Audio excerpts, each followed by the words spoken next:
Hello guys, I am Jasmeet and welcome to Blogging Unplugged Clips. On this channel, you will find bite-sized videos from our main channel, Blogging Unplugged. If you are not into those hour-long videos, then this channel is for you. And if you find the content helpful, then make sure to like, subscribe, and turn on the post notification bell.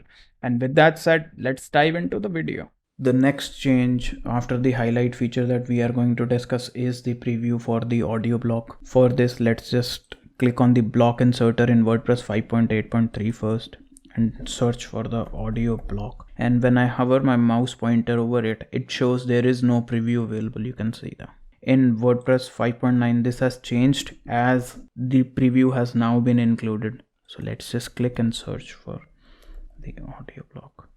And when I now hover my mouse pointer over it, you will see a preview has been included. You will now know how it looks, how the the audio that you want to embed will look on the front end basically. Now I hope you have found this video helpful, and if you did, then make sure to leave a like and subscribe to this channel. Also, the links to our socials are in the description box below.